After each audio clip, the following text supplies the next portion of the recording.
At this time, it is my pleasure to welcome our speaker. My name is Dr. Philip Phillips, and I'm the Associate Dean of the University Honors College. Our speaker today is Ms. Laura Clippard, who is an honors advisor and the director of the Undergraduate Fellowships Office here at MTSU. Ms. Clippard has a bachelor's in psychology with a minor in special education from East Tennessee State University, as well as a master's in human resource development from the University of Tennessee, Knoxville. Ms. Clippard has assisted students with numerous national scholarships and fellowships over the years, including the Fulbright, Phi Kappa Phi, Rhodes, Truman, Marshall, Mitchell, Goldwater, Gilman, and many, many others. She holds Fulbright informational sessions and honors thesis drop-in sessions at various times throughout the year for the benefit of all of you, for our students in the Honors College and for students across campus. She's been kind enough to give presentations on fellowships and scholarships as part of this lecture series for as long as I've been doing the lecture series. Largely through her efforts, MTSU was named a high producer of Fulbright fellowships in the Chronicle of Higher Education, which is a very big deal for us. In addition to getting great results, Ms. Clippard seeks to make the fellowship and scholarship process a learning experience for each and every student. Ms. Clippard is an indispensable member of our staff here at the University Honors College, and it is a real pleasure for me to be able to work with her. Today, she will talk to us about applying for fellowships and scholarships, and she'll be pleased to answer any questions that you may have. Please join me in welcoming Ms. Clippard.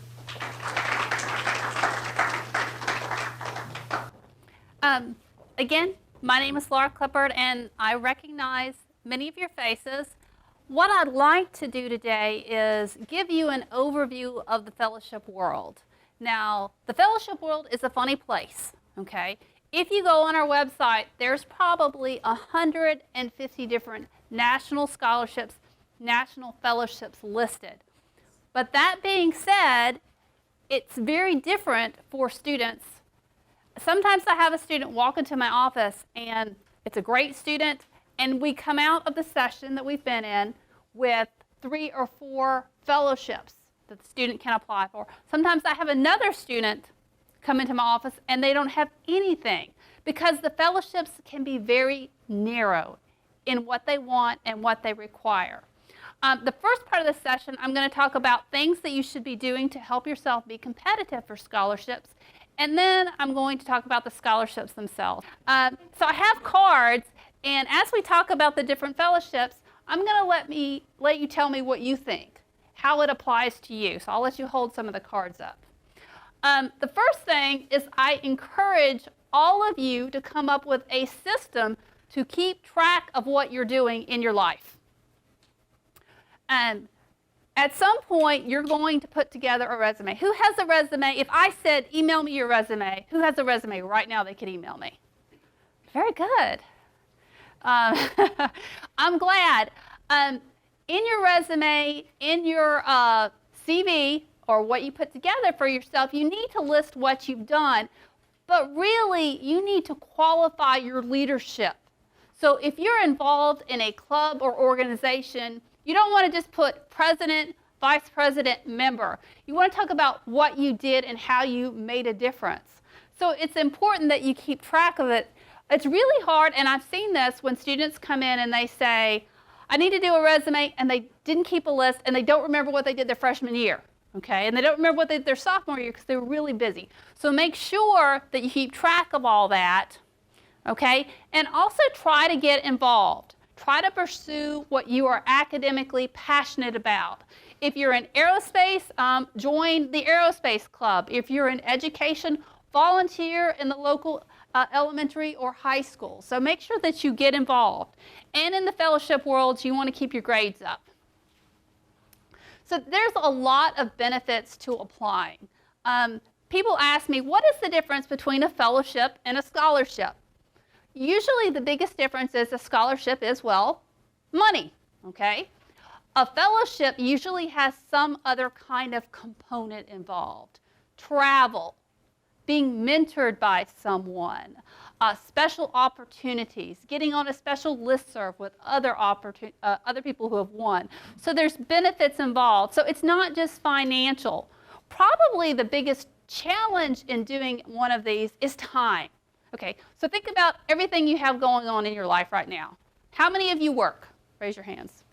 So a majority of you work, and you have school, and you probably have friends, girlfriends, boyfriends, and you need to sleep and eat. Okay, so take all the things that are going on in your life and say to yourself, I'm going to apply for a national scholarship on top of everything else. It can be quite daunting, so time management is key. The fellowships are quite different in what they require, but the one thing is they are investing in you, they are rewarding excellence. Okay, so typically they vary in what they require. And also, I also tell students that they're not rewarding you, they're investing in you. So they see you as somebody who can make a difference in the future of our country in some way. And they are investing in you. How many of you have written a personal statement? Okay. Students have a hard time with this. A lot of fellowships require that you write anywhere from 500 to 2,000 words, depending on what it is, talking about yourself. So you have to talk about your intellectual history, your family history, all the things that have gone on in your life to make you the person that you are. And students will come in pulling their hair out because it's very difficult to write about yourself, especially science folks, okay? Because, you know, science folks, they write about science. They don't write about themselves. So this can be quite daunting. So you also, if you have personal hardships that you've overcome, this is the place to put them. But again, it can be quite daunting to write about them. I've had students come through who were in the foster care system and went through some pretty horrendous stuff. So they want to include that in their application, but they don't know how to write about it, okay? Sometimes they over-detail it. And I'll say, they don't need to know that. If you tell someone that the police came to your house and took away your mother, that's enough, right? So that's part of my role, is to help students write those personal statements and to figure out what to include and not include. So I always pick on Dr. Phillips, okay, and he knows this. So you want, if you don't remember anything else from this workshop, give your people who write letters lots of time. You give a faculty person 3 days or less, you're going to get a bad letter. You're going to get a letter that's generic. So Dr. Phillips, what is the shortest amount of time that anyone ever asked you to write a letter for them? The day of. The day of. And has this happened more than once? It has. Would you give an estimate of how many times you've been asked to write a letter in less than 3 days? Over the past 15 years. Sure. Okay. Maybe once every couple of years, someone will ask me that. Okay. So you don't want to be that person. No. You don't want to be that person. I have been asked to write a letter in less than 2 hours. Okay. It's a very generic letter. Joe is a great student. I love working with Joe. He's very motivated and hardworking. You don't want that letter. You want the letter that has lots of examples, that tells your story, that tells your characteristics, that tells them why they should select you, okay? So you need to give them lots of time, and you need to give them a resume about yourself, and you need to tell them what they're writing for, okay? So if you are applying for a leadership scholarship, tell them that so they can write about your leadership. If you're applying for research, they need to write about your research skills. So make sure that you give them lots and lots of time. Letters of recommendations sometimes make or break your getting into graduate school, getting into a fellowship, and you never get to see them most of the time, right? You don't know what the faculty are writing. If you want to be brave, okay, ask the faculty member this question: can you write me a strong letter of recommendation? Strong, okay? Don't just ask, can you write a letter for me, but do you feel comfortable writing me a strong letter? And if the faculty says no, respect that, okay? Because you want to have a good letter. Standing out. More does not equal better. So if you are the president of 10 clubs, you're probably not doing very much, okay? It's more important that you be involved in 1 or 2 activities where you can really talk about your roles, whether it's in research or stuff like that. And you want to pursue passionately. The one thing about MTSU students is they have a lot more challenges than students at Ivy League schools. Most of my students have to work. Most of them are juggling multiple things. So think about what you care about and pursue it passionately, but don't feel like you have to do everything. And grades count. Most of the fellowships have a GPA, okay? Typically, it's a 3.5 to a 3.7 or higher. Some things are more geared toward leadership. And I know this is common sense, but it happens every year. Read before you write. So you've decided to apply for Goldwater, or you've decided to apply for a critical language scholarship. That's great. You're probably going to spend quite a few hours writing. Take an hour and read the website from start to finish. Know what they want. They will tell you on the website. They will tell you in their pamphlets what they're looking for. So make sure that you take the time to read first. They're also looking for students who are well-rounded, critical thinkers, and think outside the box, okay? People who see the big world view. Okay, again, this is talking about your application. When you write a personal statement, I've had students do this. They just list in their personal statement everything you did. That's not a personal statement, that's a resume, okay? So they want to know more in-depth stuff. And there should also be an invisible theme in your applications. You know, if you're applying for an environmental application, your invisible theme might be that you've volunteered in the environmental club and your goal is to research environmental issues. So things need to connect, okay? You also don't want to insult your readers, okay? So biggest thing, I think, is time management. You have to sit down and plot out how you're going to do all this stuff. A typical cycle for me, I have 40 people come to me and say, I'm going to do the Fulbright, okay? And of those 40, 15 of them will actually open an application. And of those 15, 7 will submit because they drop out along the way because they've underestimated the time involved. So you need to have good time management. Writing is necessary, but it can be tweaked. And you also want to know what your own strengths are. Typically with my females, okay, I'll say, what are your strengths? And they'll go, well, I don't know. I'll say, what are you good at? What do you excel at? And if you don't know, ask your mother or your dad or your best friend, okay? They will be able to tell you because you need to play up your strengths in your applications. So what are the benefits of applying, okay? Well, if you win, that's great and that's fantastic, but not everybody wins.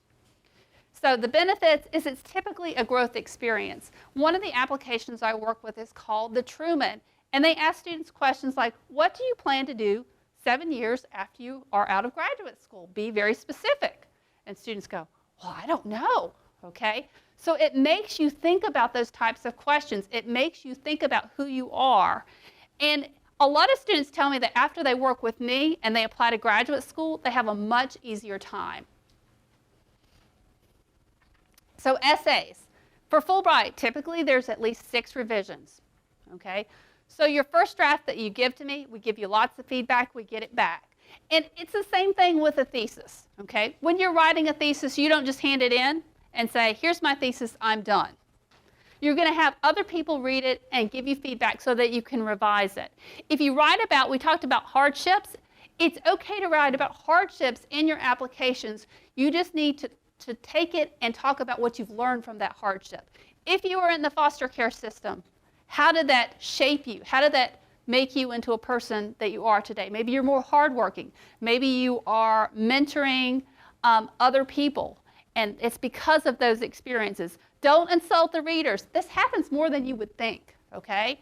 Typically with the Fulbrights, people will write, I want to go to X country and help those people. They don't see themselves that way, okay? They don't think they need to be helped. So you need to look at it from another perspective, and you also want to have it proved.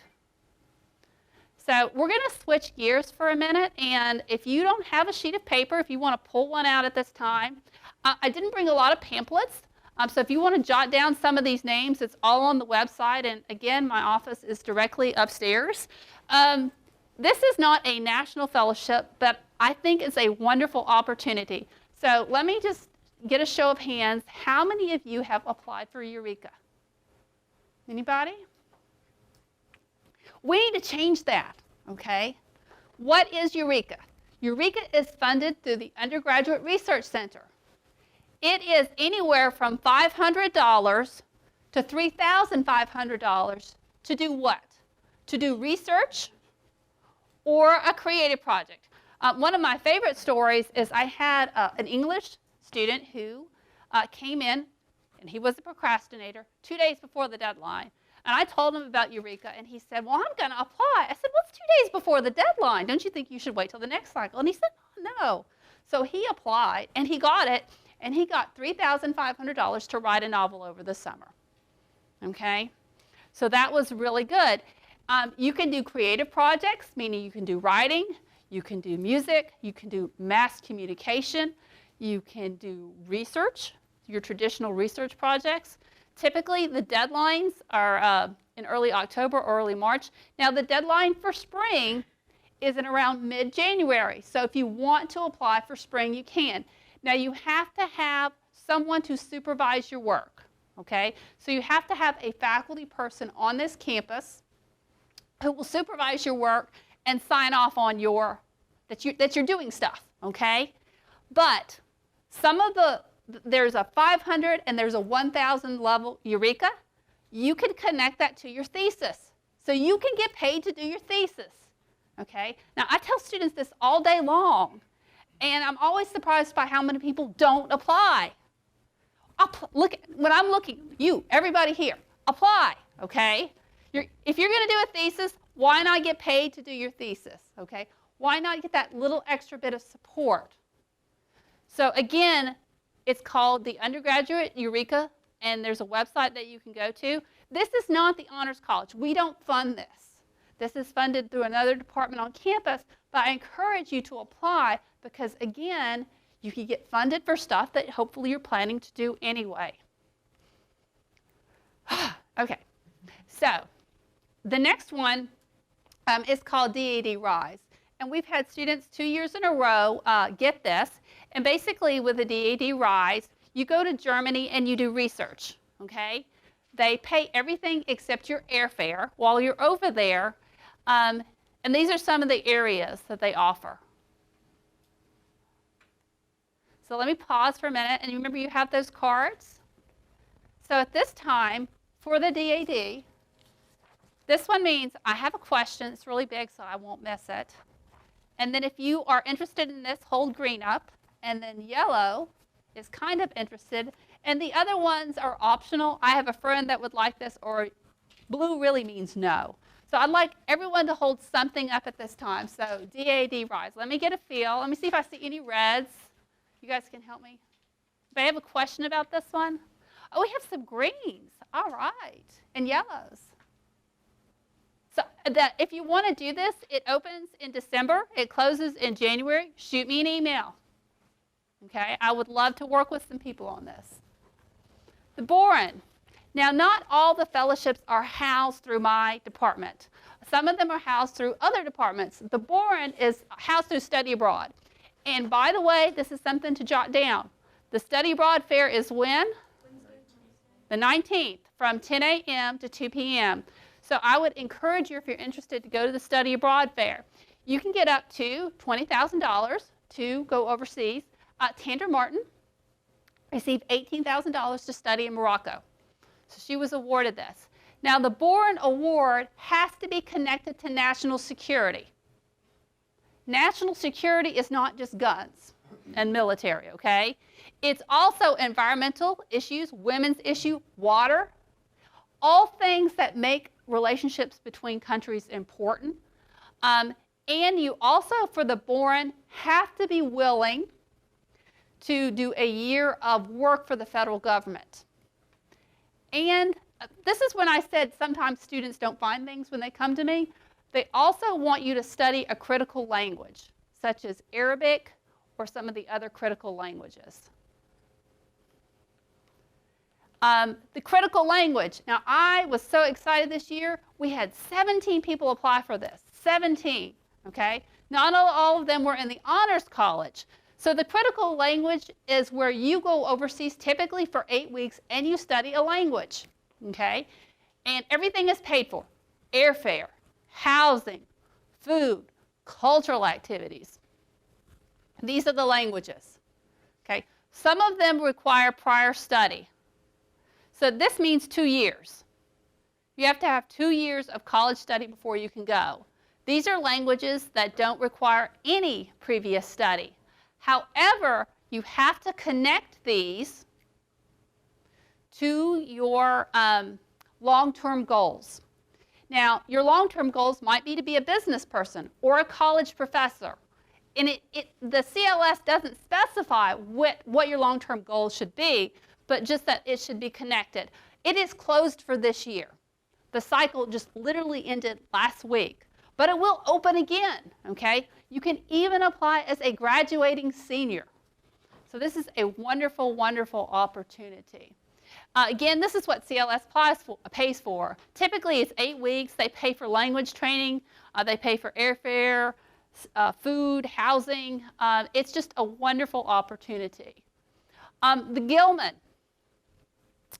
The Gilman is study abroad funding for people who want to study abroad at least 4 weeks and have the Pell Grant.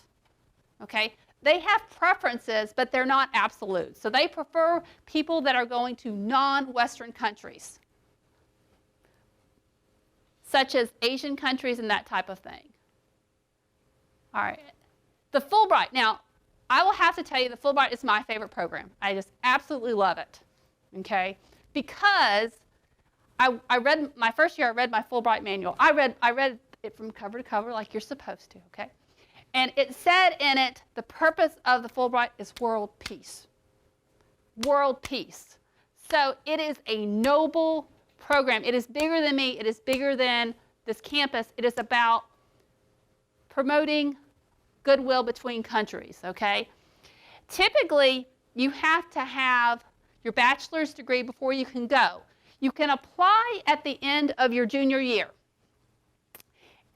But you can also, you can graduate from MTSU, work for 2 years, or do whatever it is, and then come back and apply for the Fulbright.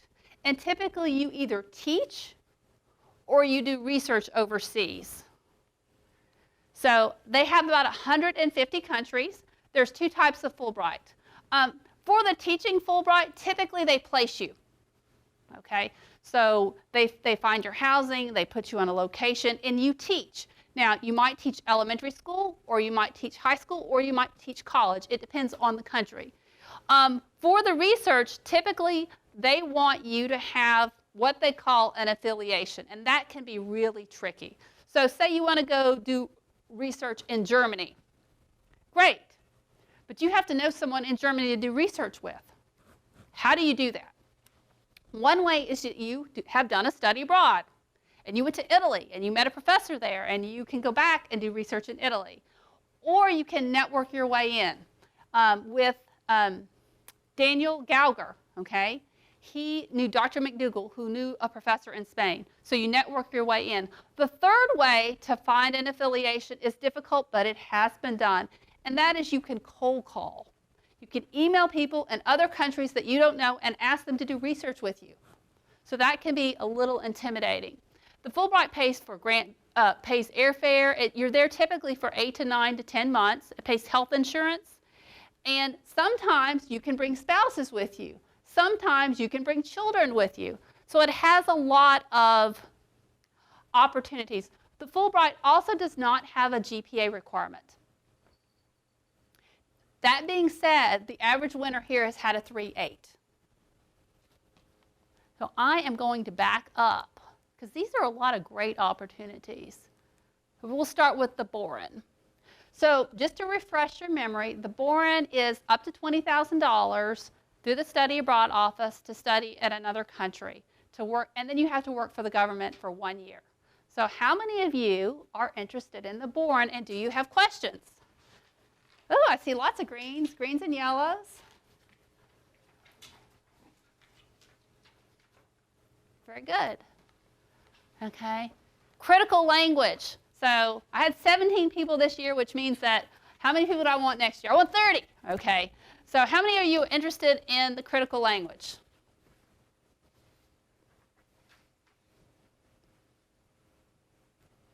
Okay.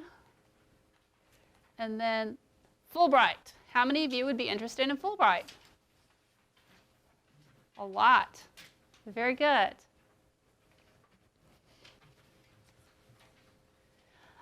The Truman.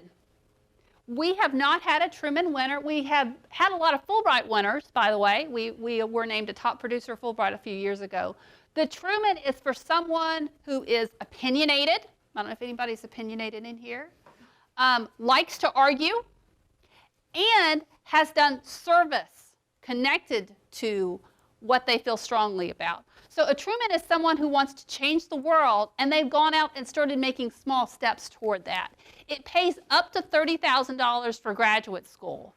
And you have to be interested in a career in nonprofit world, because for the Truman, after you get out of graduate school, they want you to work for a nonprofit agency for, I think, 3 or 4 years out of 7. Okay? Now, nonprofit could be a college professor or a high school or the local Red Cross. So they're very flexible. It just has to be something that is a official nonprofit. Typically, you apply when you're a junior. It's very competitive. You have to have a 3.0.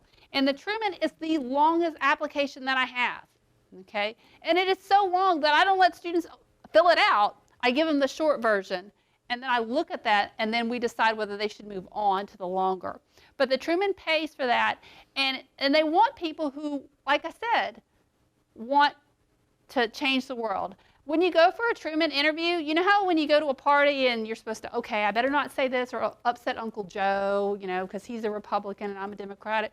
With a Truman, when you go into the interview, it's like going into a battle, okay? So if you're a Republican, they're going to pick on you. If you want to work with homeless children in the U.S., they're going to say, what about the ones in India? Don't you care about them? You know, or vice versa. So they're going to challenge you. So it's a challenge interview. But it's a wonderful opportunity. And we've had finalists. We just haven't had anybody win yet. They also want someone who's involved. And the Truman is hard because they want someone who's involved in your community, on campus, and in government. And then I said, well, who has time for all that? You have to sleep at some point, right? But that's really what they're looking for. They don't require all three, but they require that you show that you have changed the world in some way. The Rhodes Scholarship. The Rhodes has 4 criteria. It looks for academics.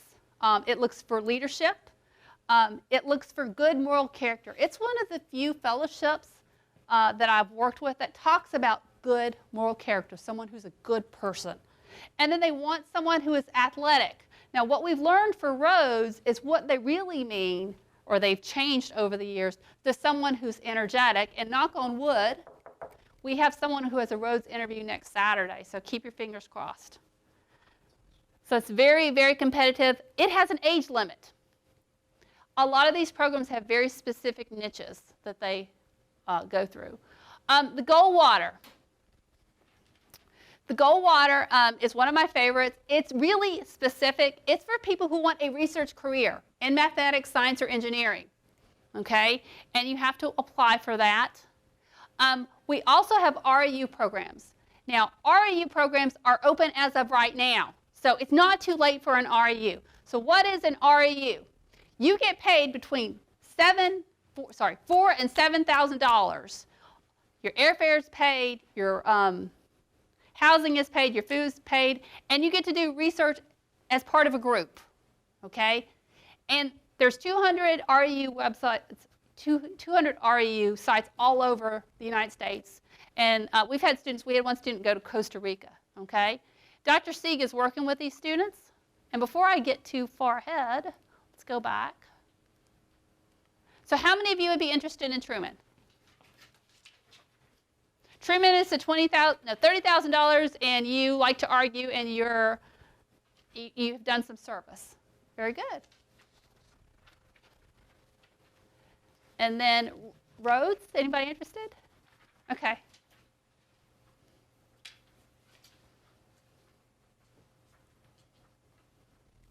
Oh, you have a question. I see a red. Thank you. Is the Oxford different from the Rhodes Scholarship also, or is it just a different undergraduate school? I'm going to answer that with, I don't know. It depends. Oxford has a lot of different programs, okay? And their system is different than ours. They have taught programs, and then they have second bachelor's degrees.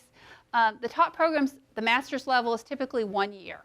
So I would say it's not equivalent to medical school, but a degree from Oxford would definitely help you in terms of getting into medical school. But I don't know that you could do medical school there. Other questions? Goldwater. Anyone interested in Goldwater?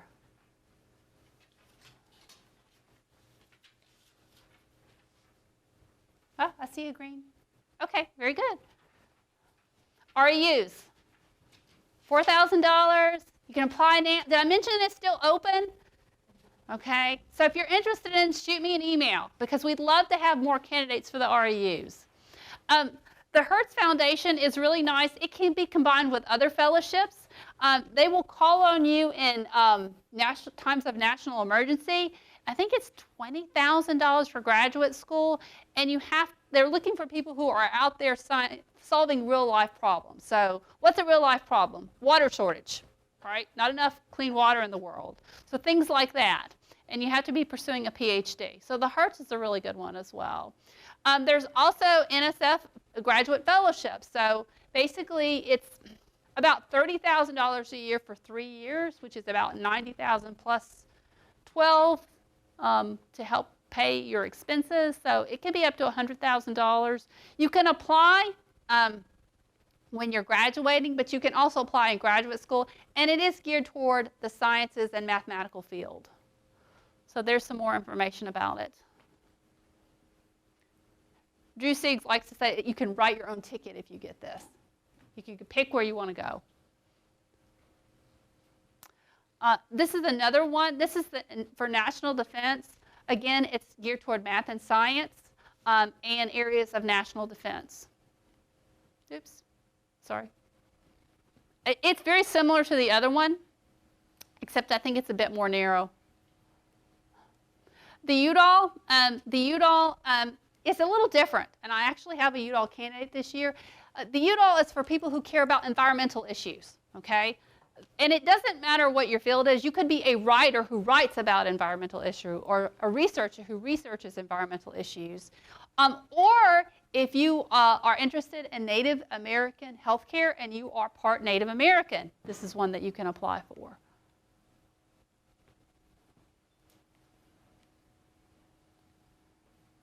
And then the Marshall is very similar to the Rhodes. We've had people apply for the Marshall every year. We haven't had much luck with this. But the Marshall is to study in the UK. And typically, you can study 1 or 2 years. So let's go back, and let me I'll refresh you. The Hertz is for someone interested in the science or mathematical area, PhD. So if that's you, okay. And then this is a science one, about $100,000 for graduate school.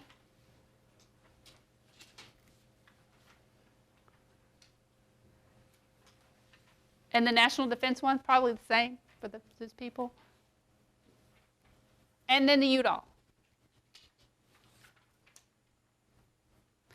And then UK. A lot of people are interested in the UK. The one thing that it's hard to do, it's really easy to say this. if you apply for a national scholarship and you don't win, don't take it personally. It doesn't mean that you didn't do a good job. It doesn't mean that your application wasn't good. It just means that when you compete, you're going up against every school in the country for this, and it's tough competition. So it's not a question of being good. It's just there's a lot of people applying. So I gave you some UK Fulbright stats. The stats range anywhere from 5% to 10% is usually the average range. Sometimes it depends on the country. With the example for the Fulbright, if you want to go to Germany, for example, there are typically about 160 teaching slots for Germany, and that's a lot. If you want to go to Norway, there's 2 teaching slots. Okay? If you want to go to Bulgaria, there are a lot of slots because nobody wants to go to Bulgaria. Okay? So it really just depends on what the opportunity is, how long the application is. So, you know, sometimes we can nominate only a certain amount of students. And I try to tell students there's value in the process. So even though if you apply and you don't win, you can still learn a lot about it. And life is about it's a journey, it's not a destination. That being said, we've had a lot of people win, okay? We've been quite successful in the fellowship office with helping students. I'm very passionate about it. I really like doing it. And I'm blessed to have a wonderful support team that reads the application. So it's not just myself that reads it. Dean Weil reads them. Dr. Phillips reads it. So we all pull together to try to help students compete and win. So I am going to pause here and just see what questions you may have about national scholarships. If you have a question, probably the person beside you has that same question, so please don't be shy.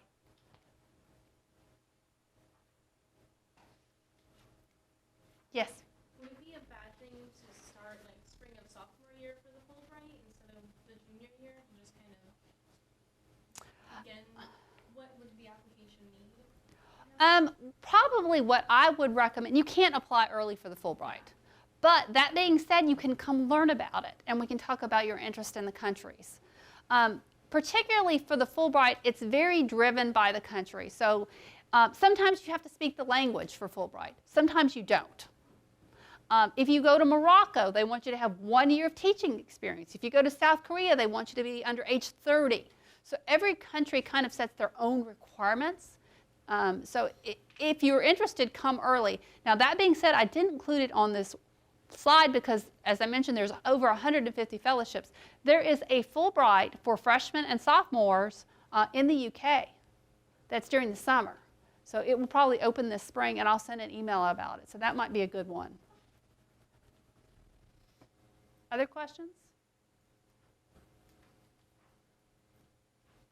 Yes? How far is it typically to get Eureka funding? My thesis would require a lot of materials to create. Well, that's a great question. Let's take the $500 level. You have to write 2 pages. Okay. So you're probably going to do that for your thesis anyway.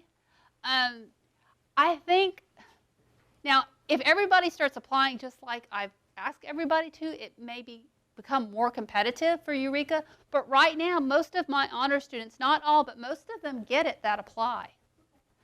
There's different levels. So if you apply for the 3,000 level, they might give you the 1,000 level. So, you know, honor students have good applications, and most of them get it. So apply. I would add to that too. I mean, your thesis advisor would be a very good resource.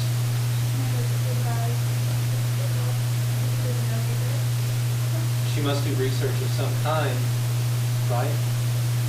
Right. And so from that perspective, she probably would be able to give you some useful advice, even if she hasn't directed an honors thesis. She's probably done a lot of other things as well. So any of you contemplating this idea, please talk to your thesis advisor for help and support too, because your advisor is somebody who would be in the best position to write a recommendation for you, like everyone. For Eureka, the $500 level, you typically have to do 60 hours a week. Okay, 60 hours a week, sorry. 60 hours over the course of the Eureka cycle. That's what I meant to say. So no, you can do 60 hours a week. 60 hours total. So 60 hours over spring, 60 hours over summer. You have to have your Eureka person sign the paper, and you have to write a 2-page proposal. That's it. I don't think that's hard at all. Now, as you go up in funding, if you're asking for 3,500, you have to do more. But the 500 is for people who've never done this before. They want you to dip your toe in and get your foot wet. Yes, sir. What research opportunities would there be if you're doing a thesis or studying fiance? Mm-hmm. What opportunities would you provide? Well, they look at it as what would be good to fund, okay? And they're funding you, okay? So in terms of your question, they would, it's a valid research. English research is just as valid as science research.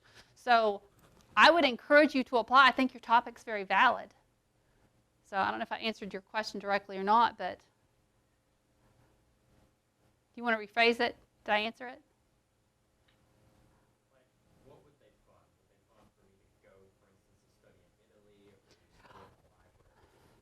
in the library? They give you up to a certain amount, and they pay by the hour for your direct work. So let's just take the 60-hour one because it's easiest. So over the course of the semester, you would do 60 hours. Your advisor would sign a piece of paper, and you would record your hours, and you would turn that in, and you would get paid.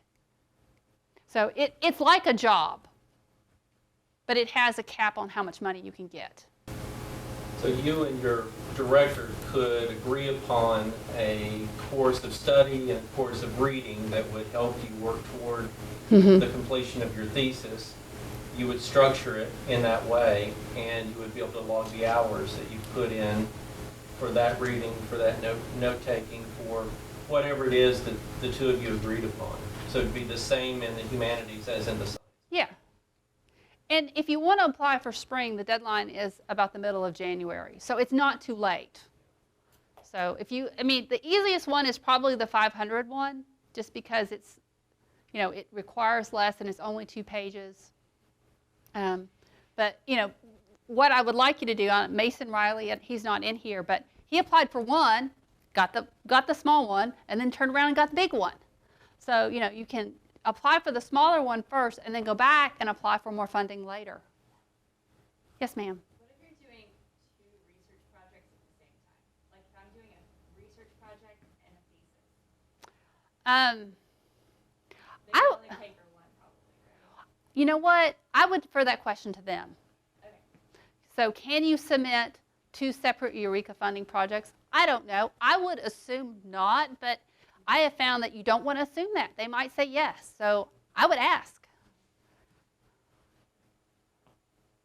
These are great questions. Yes, ma'am. If we wanted to do like a creative project, does it have to be connected to our major? Can we just be like, I want to do this along with my studies? It doesn't have to be connected to your major. I do think you would have to show that you were capable of doing it, that you had the necessary academic background, and you would have to, again, have a faculty person sign your timesheet. Yeah. So they'd have to signify that you were capable of it. So if you were a English major and decided to do biology research and hadn't taken biology classes, they would probably say, But if it's related enough, it probably doesn't matter. Okay. Yes. How long is the DAUD RISE research? The one that was in Germany that you You mean during the summer? Yes. I want to say 2.5 months. If you're interested in that, if you're interested in any of these, particularly the ones that are open right now, shoot me an email and we can try to meet over the next week or so. But yeah, I think it's about 2.5 months. Other questions?